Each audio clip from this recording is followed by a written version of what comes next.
Behold the Red Terror. Or, actually, I'm sorry, did I say Red Terror? I meant Ranked Terror. Hello, I am Xarkun, and this is World of Warships Legends. Today, I've got a Season 14 ranked battle for you, featuring the Tier 6 Russian battleship Sinop, which I regard as the most powerful tech tree battleship at Tier 6, and potentially the overall most powerful battleship at this tier between all of the tech trees and all of the premiums. Maybe not. I've been using the Sinop and the Nelson, alternating between the two, and having a fair bit of success this season. Now, I haven't ranked out yet, but I'm sure I will before the weekend is over. I just wanted to show you this game in the Sinop because it is a certified barn burner, and it also has some lessons in it, or some things from which lessons can be drawn. Now, before we really get into all that, I will say that the format of this ranked season is a little bit different than ranked seasons in the past. Notice the green icon above the compass in the center of the screen down there. That signifies that my reload time has been reduced. This is the arms race format, and all these little power-ups appear across the map. If one ship on your team sails over one of these power-ups, then they pick it up, and it applies to every ship on the team. There is this reload power-up that I've got influencing my ship right now, which decreases the reload time of the main battery guns. There is an HP replenishment power-up that replenishes the HP, sort of like Will to Rebuild, except you don't need to be near a friendly ship for it to work, and it works no matter how low or high your hit points are. In other words, you don't have to be reduced to 20% of your HP for the HP regeneration buff to kick in. There's also one that increases maneuverability, I think, by cutting down the rudder shift time, and that one has just been applied to my team's ships right now. Looks like the little steering wheel. And I think there is one more that reduces the reload time of consumables. Now, I think this arms race format is interesting in ranked. There are some people I've heard from that think it really doesn't belong. I think they feel like it somehow makes the game mode less competitive. I suppose if you've got one of the HP regeneration buffs affecting your ship and you're regaining health every second, then it certainly makes it harder for the enemy team to kill you. But I don't think it gives you any kind of unfair advantage, especially since the advantage is available also to the enemy team. In any case, I think these buffs sort of accentuate the abilities of decent and good players in ranked. They make them a little bit more powerful, a little bit more dangerous, and they make any mistakes you might make a little bit more forgiving. At least the HP replenishment one does. On the other hand, if you're a complete potato, then these buffs can be applied to your ships all you want. You're still going to be a complete potato. Let me know what you think about the arms race format for ranked in the comments. I'd be curious to hear your guys' thoughts. But now, let's talk about what we're doing in this game. So notice that I, along with a destroyer and a cruiser, have moved up to this Bravo cap. The destroyer and cruiser flipped it for my team, and then the rest of my team is down there south of Alpha, which was taken earlier by the Reds. Notice that the entire enemy team is to the north of Alpha. This is a phenomenon I have seen affecting games throughout all of the games that I've played in this ranked season, and this is something you should avoid doing. Sending all of your ships to one part of the map necessarily means you cede map control to any enemies who are wise enough to not sail into the same area as your ships. In other words, this Belfast here, the destroyer, and myself, we are sailing around to the flank of the entire enemy team, and we're creating a crossfire.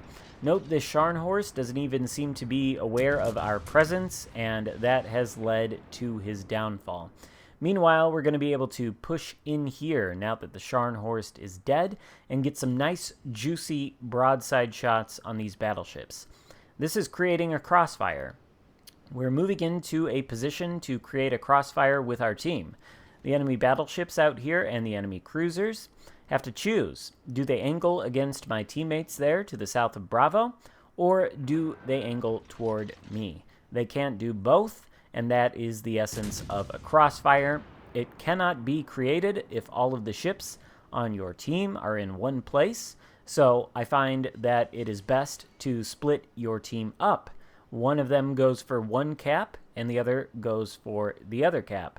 Oftentimes, the enemy team is not going to do this. They're going to pool their resources all into one spot of the map, and it's not going to work out well for them.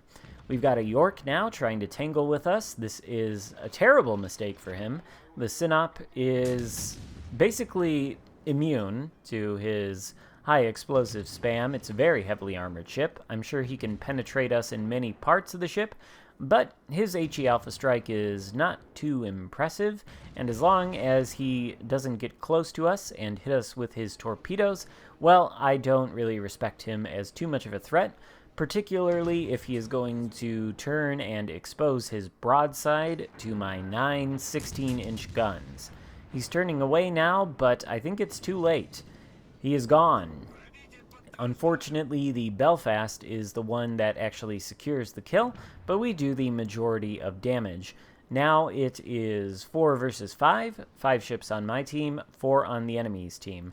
The only thing I'm concerned about right now is the destroyer. Certainly not the torpedoes sailing to the left of the screen. Those I saw coming from a mile away. Obviously, the York launched those. Why else would he go broadside in front of me? So I simply change my course and avoid the torpedoes easily.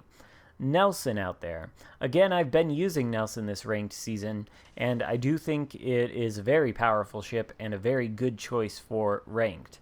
But in a one-on-one match versus a Sinop, you'll see why I think the Sinop is a more powerful choice.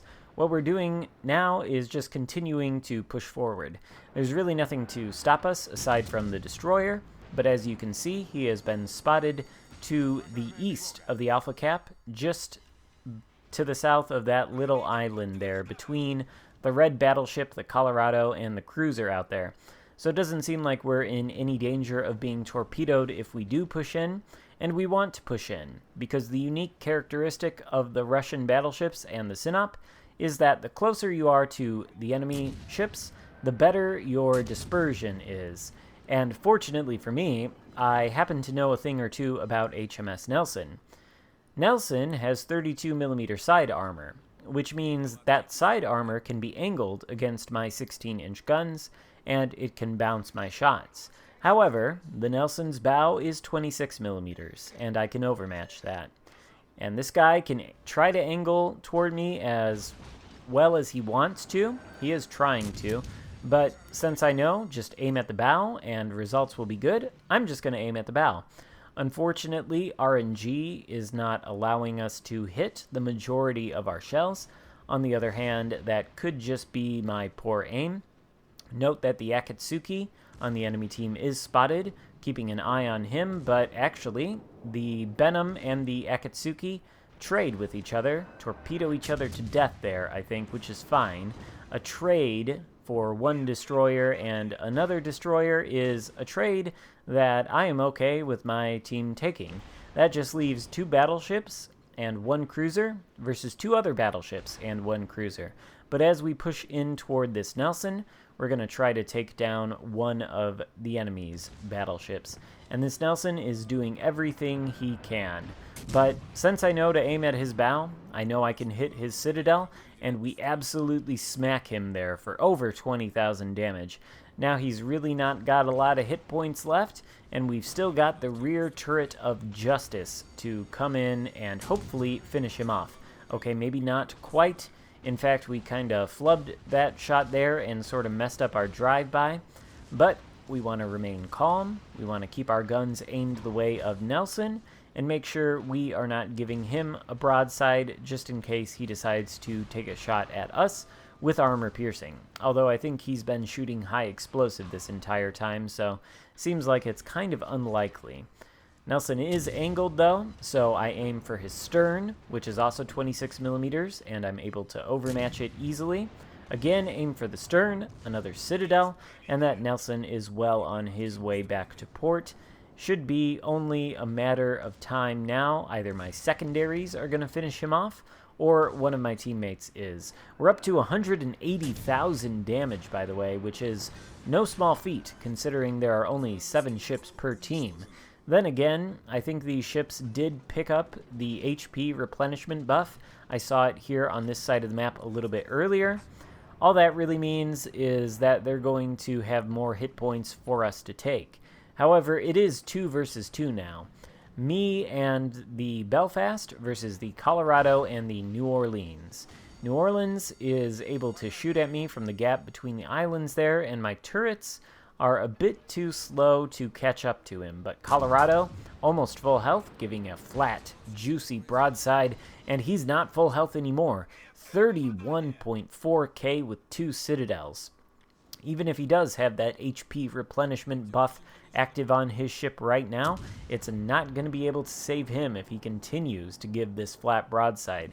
We hit him again there. Results a little bit less spectacular. 1 penetration for about 4,000 damage. Kind of reversing behind this island here. We want to keep it between ourselves and the New Orleans.